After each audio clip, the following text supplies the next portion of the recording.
Buenos días a todos. Vamos a empezar hoy hablando de un fotógrafo que se llama Paul Horst.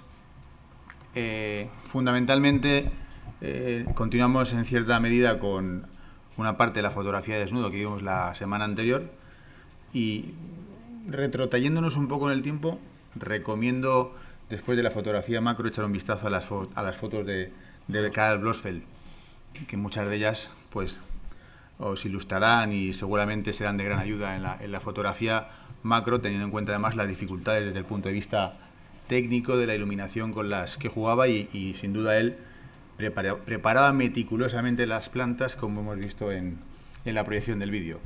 Bien, volviendo a Horst, su nombre completo era Horst Paul Albert Bormann y nació el 14 de agosto de 1906 en Alemania, en una localidad cuyo nombre no me atrevo a pronunciar, Weissenfels an der Saale, y era hijo de un próspero comerciante que parece ser que tenía una tienda dedicada a la ferretería o algo así.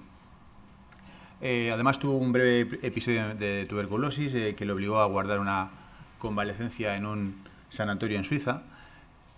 Además, algo muy extraño que a mí me llamaba poderosamente la atención, en aquel tiempo estudió chino, incluso en Frankfurt, y desde muy temprana edad está fascinado por las artes, hasta tal punto que comienza a estudiar, y ciertamente influido por el movimiento de la Bauhaus, que produjo una gran transformación en el modo de entender las artes y particularmente también en la fotografía, de la mano, entre otros, pues de Laszlo Moholy-Nagy, un autor que veremos un poco más adelante. Él queda fascinado también por esa corriente y estudia diseño en Frankfurt. Inicialmente estudia también diseño de muebles y se inclina finalmente por la arquitectura, hasta el punto que se trasladó incluso a París, donde logró entrar en el taller de Le Corbusier, un afamado arquitecto francés, también muy preocupado por el tema de las proporciones y autor o ideólogo de, si habéis visto, una especie de figura que se llama el modulator, inspirado también por las proporciones áureas. El modulor. O modulor, sí. Que es una figura de un hombre así, dividido con proporciones áureas, y que sí, inspira ciertamente también su obra. En París conoció a otros artistas y galeristas, como vemos ahí a Gertrude Stein, Dalí, Luchino Visconti y Greta Garbo. Y finalmente conoce al fotógrafo también George Hoyningen, conocido como el Barón Bogue, un fotógrafo de corte clásico en el que yo veo también ciertas similitudes con algunas fotografías de algunos precedentes, como pueden ser Edward Steichen, en cuanto a la iluminación y el tratamiento del vestuario, de la pose de la modelo. Y este hombre de alguna manera es su mentor, hasta el punto que incluso llegaron a ser amantes también, y modela su educación y su gusto o su visión por la fotografía. Aquí, esta foto que vemos de la izquierda precisamente es del Barón Bogue, es de su mentor, como decíamos. Horst trabaja para él como asistente y eventualmente incluso como modelo. En la foto de la derecha, que también es de George Hoyningen, el varón que vemos sentado en la izquierda es el propio Horst, fotografiado en 1930 en París. Y a la izquierda vemos esa fotografía que, si nos vamos a sesiones anteriores cuando hablamos de Steichen, pues nos recuerda mucho la estética y la puesta en escena, tanto en la iluminación como en el vestuario, como en la pose, en los peinados, en la estética propia de los años 20. Bien, este es Horst de joven, fotografiado también en 1931. En el 23 realizó una primera exposición que le da a conocer en un local conocido como la Plume d'Or en París, que a su vez provoca una crítica exitosa en cuanto a su forma de fotografiar, publicada en el diario americano The New Yorker, y trabaja por primera vez para la versión francesa de la revista Vogue en el 31 y posteriormente en el 32 en la versión británica, donde conoce también a Cecil Beaton, un fotógrafo y cineasta muy famoso, si alguno recuerda alguna película en particular, como My Fair Lady, donde realiza algunos retratos. Como retratista, Cecil Beaton es excelente, a mí me gusta mucho. Quizás algunos de mis retratos favoritos son de Audrey Hepburn, y esos retratos con esos sombreros tan grandes incluso son muy propios de Cecil Beaton. También consigue realizar retratos de personajes célebres y famosos, como vemos ahí, como Bette Davis, Lisa Fonsa-Griffiths, que es una de sus musas y que veremos repetidamente en algunas de las fotografías de hoy, Marlene Dietrich, Karajan, Ingrid Bergman, Dalí, Greta Garbo, Luchino Visconti, con el que se dice que también mantuvo un affair, un romance y un largo etcétera. Conoce a Coco Chanel en el 37, con la que mantiene una estrecha relación de amistad y colaboración, y fotografiando sus colecciones durante más de 30 años. Algunos de los retratos de Coco Chanel que realiza son particularmente logrados y conseguidos, y a mí me gustan especialmente. Después conoce también a un diplomático británico que se llama Valentin Lawford, con el que forma otra relación sentimental y tienen, o adoptan mejor dicho, un hijo que es Richard J. Horst. Curiosamente, el Horst sobrevive incluso a su pareja, Valentin Lawford, que es la última que tiene, y a su propio hijo, dada su longevidad. Como hemos visto, nace en 1906 y muere en 1999, vive casi 93 años, lo cual le da tiempo a conocer también todas esas etapas y la evolución de la fotografía casi hasta nuestros tiempos. Este retrato que vemos a la izquierda es un retrato de Bette Davis en sus años mozos, en el 32. A mí me recuerda este y otros que he visto de Bette Davis a la canción esa famosa de King Carnes, de los ojos de Bette Davis. Tiene unos ojos extraordinarios y muy impactantes. Y bueno, ya empezamos a ver esa preocupación por la iluminación en Horst desde sus comienzos.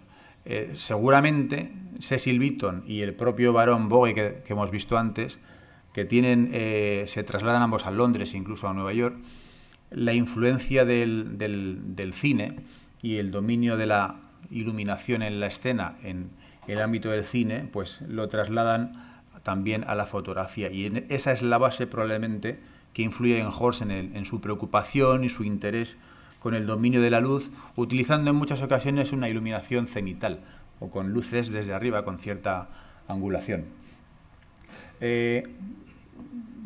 Como tantos otros artistas, por la grave convulsión que vive Europa entre las dos guerras mundiales, se ve obligado también a emigrar a los Estados Unidos, y en 1943 finalmente se nacionaliza ciudadano norteamericano y cambia su nombre por el de Horst P. Horst para evitar la utilización de su apellido Bormann, que coincidía también con un oficial nazi, no sé si o no, de las SS. Se alista en el ejército norteamericano y fotografía también, entre otros, al presidente Harry Truman y a las primeras damas norteamericanas en la Casa Blanca, pues en la época. Su relación con Vogue continúa y sigue haciendo retratos a personajes de la alta sociedad como Oscar de la Renta, Andy Warhol, Yves Saint Laurent, Onassis, Paloma Picasso, Elena de Grecia, los duques de Windsor, etc. Fotografía además en blanco y negro, en color, y veremos algunas imágenes tanto en negro como en color, es decir, su interés se manifiesta en ambas versiones. Y bueno, su fotografía quizás decae un poco, pero cobra nueva fuerza a partir de los 80, por un gusto, por una estética un tanto pasada que se pone otra vez de moda, por así decirlo, y hasta el punto de que realiza un encargo de 9 fotografías para la revista Vogue que en los años 80 más o menos, fijaos, alcanzaron la venta de 1,5 millones de copias, una cifra nada desdeñable. Y en el 1991 pues muere en su casa de Palm Beach. Bueno, vamos a ver algunas fotografías. Vamos a ver fotografías de desnudo. No solo hace fotografías de desnudo, empieza con el desnudo, hace fotografía de moda, mucha fotografía de moda, y también bodegones, still lifes o naturalezas muertas, como el que vemos aquí a la izquierda, en el que vemos también una preocupación por la forma, por los volúmenes, por la geometría, por la combinación de esos círculos con líneas rectilíneas, con una luz cenital que incide y que vemos que alumbra parcialmente esa estatua en el centro, esa esfera, y vemos precisamente esa inclinación de las sombras que nos permite conocer más o menos pues el origen de la iluminación. Retratos, Ingrid Bergman, una actriz norteamericana muy conocida, una fotografía hecha en 1939. lo cual nos permite también enlazar con la sesión siguiente, que sí que creo que es el retrato en la próxima edición. Gloria Vanderbilt en la izquierda y Coco Chanel en uno de sus retratos más conocidos. Hay algún otro retrato con esta silla y con esas especies de, bueno, creo que es un adorno en madera tallada, que veremos, bueno, lo puedo adelantar ya. La sesión siguiente el fotógrafo va a ser, si no me equivoco, Arnold Newman, que es el retrato, y veremos un retrato de un personaje que se llama Max Ernst, y es muy parecida en la estética, en composición vertical, a esta imagen que vemos aquí. Sí, en efecto. Rebeca viene en la siguiente. Rebeca creo que es en la siguiente, dentro de 2 sesiones, ¿no?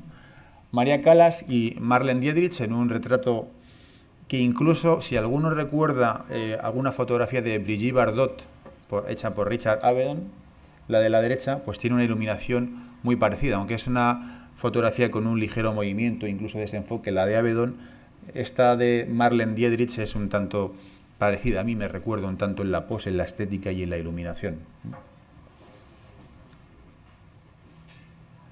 Algunos desnudos. Este es un estudio de Lisa von Sagriff. Lisa von Sagriff fue, creo que fue bailarina y una de las primeras top models, por así decirlo, de aquellas épocas. Creo que protagonizó pues más de 40 portadas de Vogue y fue pues una de sus musas favoritas. Y algunas de las fotografías que vemos aquí son precisamente, o destaca la presencia de Lisa como protagonista. Lisa y la planta de dinero, de 1939, una fotografía pues un tanto bucólica, incluso que recuerda los comienzos de la fotografía en el siglo XX, de corte pues bucólico, incluso pictorialista, con esos velos que vemos ahí. Se nota también la influencia de la cultura griega, de la escultura griega, probablemente de la estética romana también, tanto en las túnicas, en los tocados, en los ropajes, en esos pliegues. Lisa con arpa, en 1939. Esa es también Lisa von Sagriff. Siempre estudia la pose, la iluminación detenidamente, como tantos otros fotógrafos que hemos ido viendo a lo largo de estas sesiones. Estas son un tanto más surrealistas, vestidos para El sueño de Venus de Salvador Dalí, de 1939, un tanto pues sorprendentes, propio del personaje daliniano, como nos tiene acostumbrado en su obra.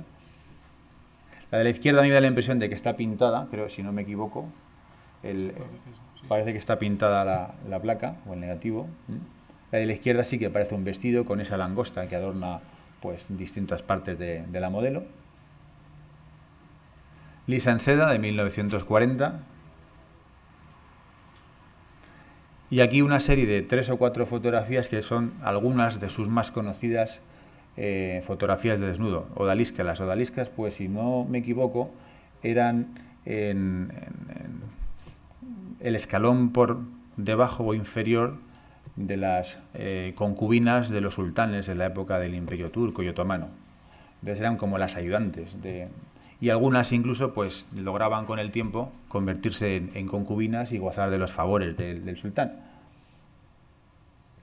Y aquí la vemos prácticamente la misma pose, con una ligera diferencia en la posición de ambas manos. Una la tiene sobre el pecho, la otra en la cadera, y el pai pai que sostiene con la mano izquierda cambia la posición.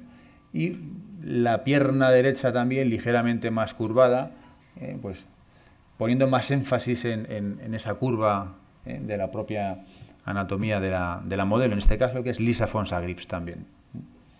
En la siguiente vamos a ver otra versión en la izquierda y un detalle de la fotografía del pecho.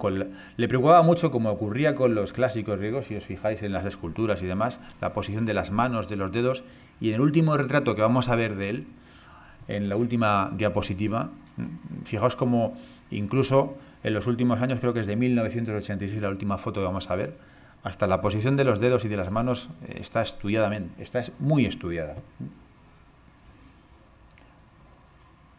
Esta es otra versión de la odalisca de 1943.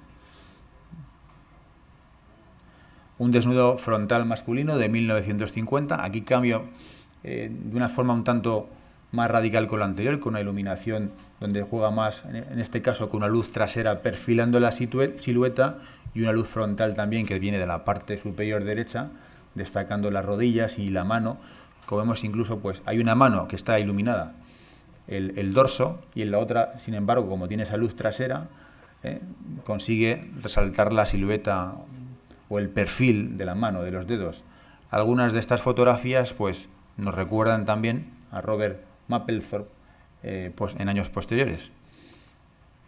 Incluso a otro fotógrafo también que fue Herbert Lees, con una temática en algunas ocasiones similar. Un desnudo masculino, espalda, de 1952. Y vamos a ver algunas fotografías de moda, algunas de ellas en color. Destaca las portadas de Vogue y veremos la estética de corte pin-up de los modelos muy propios de la época y que, bueno, hoy en día también son protagonistas incluso de anuncios de televisión, y me reservo la imagen icónica para el final, la veremos al final. Helen Bennett, de 1936. Y esto, desde luego, aquí yo veo influencias seguramente del arte griego, helenístico, incluso del antiguo Egipto, con el uso de esas túnicas. Lo veremos también en otra fotografía posteriormente. Y la iluminación, por supuesto, siempre, en este caso, muy estudiada, lograda desde un punto de vista cenital, que veis como todas esas texturas, los pliegues, las curvas, tanto de la modelo como del propio ropaje y la túnica que la adorna y la envuelve. Lucien Lelon, Bijou Boucheron, de 1937. Y además, en este caso, en ese arco, vemos una figura un tanto enigmática, con esa mano que parece incluso que trata de tocar en la distancia a la modelo. No sabemos si es otra persona, parece una estatua puesta ahí, o en fin, que le aporta cierta dosis de misterio incluso. Belleza eléctrica, de París, de 1939. Otra fotografía de un corte un tanto surrealista, como vemos, donde vemos la pierna de la modelo, creo que envuelta en cera para hacerse una depilación. Creo que entre las piernas lo que sostiene es un secador de pelo. El rostro envuelto, pues, o con una túnica o con una mascarilla, no me atrevería a decirlo, donde solo se ve un agujero en el centro, y esa especie de luz que tiene por encima de la cabeza, creo que es una luz de estas, o un secador de pelo o algo así. Pues un reloj podría ser. Un reloj podría ser. Y bueno, a la izquierda vemos la mesa con distintos pues utensilios de belleza, por así decirlo, si se me permite la licencia. Y al fondo, antes de pasar, ese cuadro que a mí me llama la atención, y es un tríptico basado creo que es una obra del Bosco, de 1500, que se llama Las Tentaciones de San Francisco, creo que es. Y bueno, pues esa es una parte. He conseguido, no me ha dado tiempo a hacer el montaje para comparar la fotografía con el cuadro, pero es curioso también el fondo elegido por el autor en este caso. La revista Vogue, veremos algunas portadas. Vemos incluso que la portada juega con la fotografía y con la inserción de títulos, aprovechando pues los espacios que deja en blanco el fotógrafo. Concretamente en esta, si vemos la fotografía original, en la parte de la izquierda hay una parte que es un fondo azul más o menos, y parece que está previamente preconcebida para permitir después la inserción de los títulos, es decir, va destinada a una portada. Esta es otra portada de Vogue de 1940, de Lisa Fonsagribs, como vemos, presente no solo en sus estudios, sino también en Vogue, con los propios rótulos de las letras de la palabra Vogue con distintas instantáneas, formando las letras de la propia palabra. Helen Bennett, de 1938.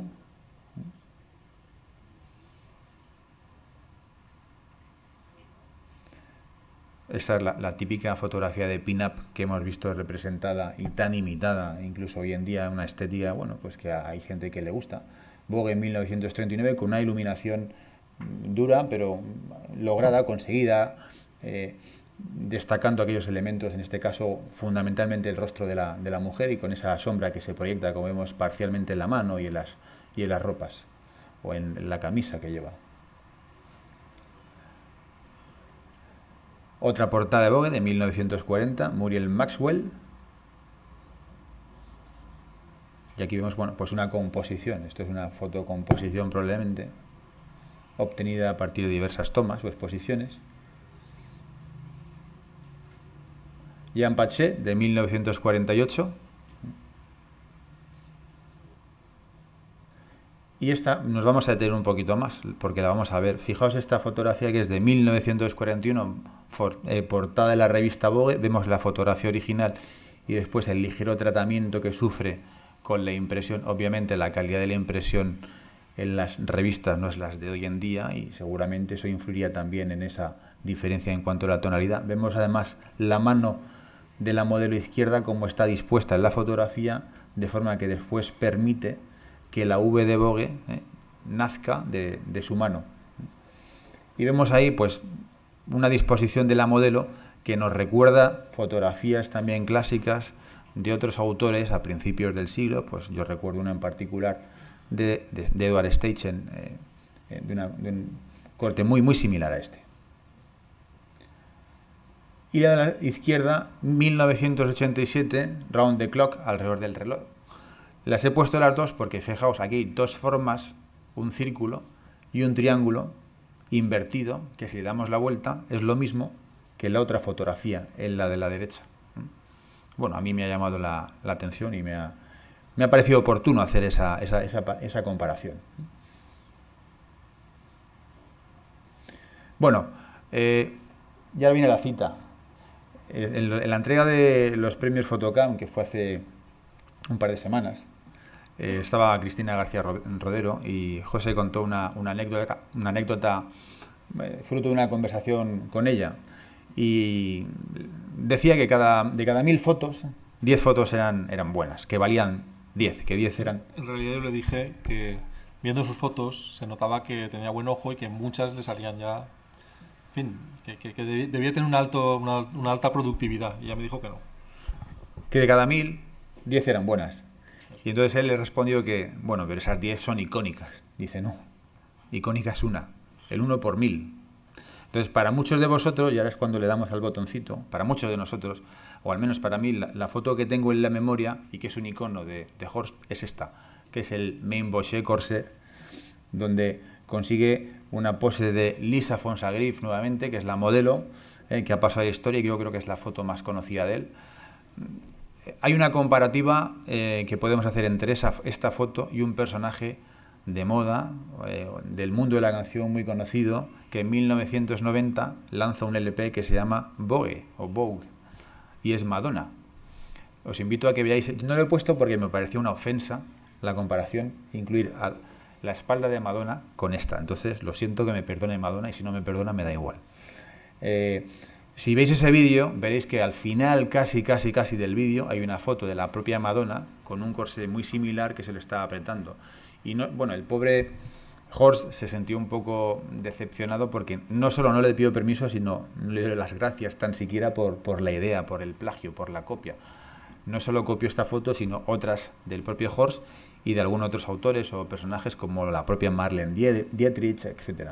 Y para mí esta pues es la foto más representativa de Horst, en la que, además, esta foto está hecha a las 4 de la madrugada, según él cuenta, cuando se marchaba de Alemania, huía de Alemania para dirigirse a los Estados Unidos, y además él decía que las mejores fotos de las modelos se consiguen cuando las modelos están exhaustas.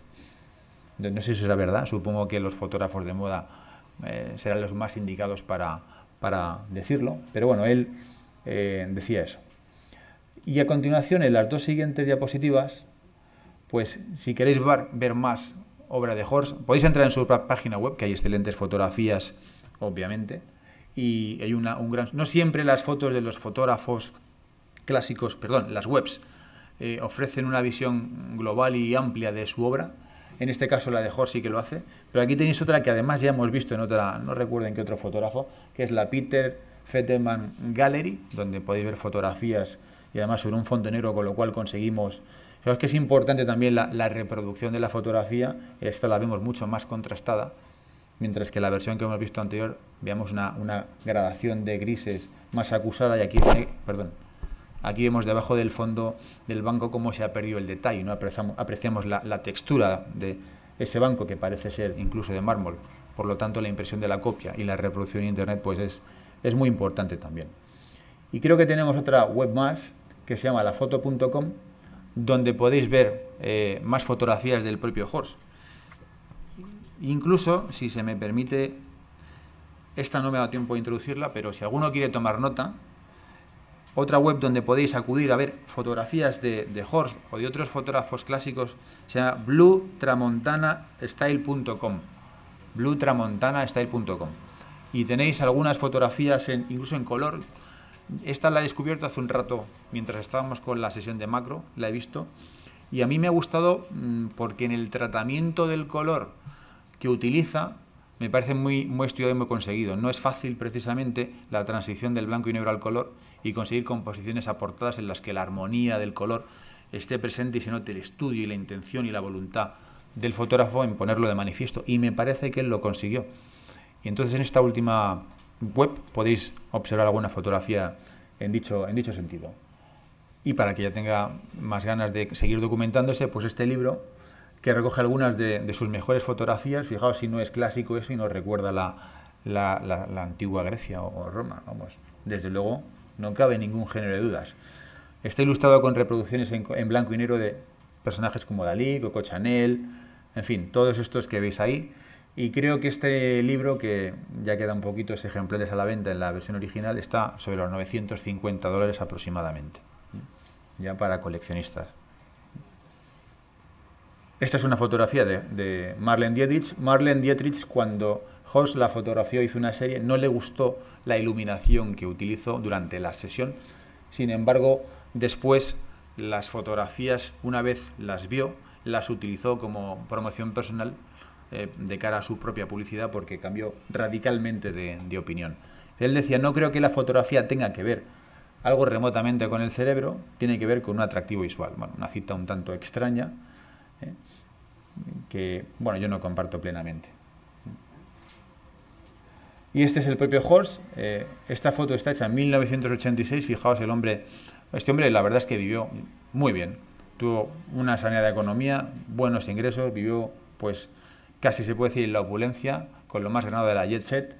Y esta foto es prácticamente pues una década antes de morir, donde fijaos nuevamente pues la voluntad, la intención de la pose del propio modelo, muy estudiada. No es casual, yo creo que aquí seguramente él ha dirigido también la escena y él se ha puesto así porque lo ha deseado, y vemos pues hasta los dedos, las manos, la posición, las gafas, el fondo, la iluminación, pues todo está muy estudiado y muy en la línea de la fotografía del propio Horst. Y con esto pues hemos terminado por hoy. Muchas gracias.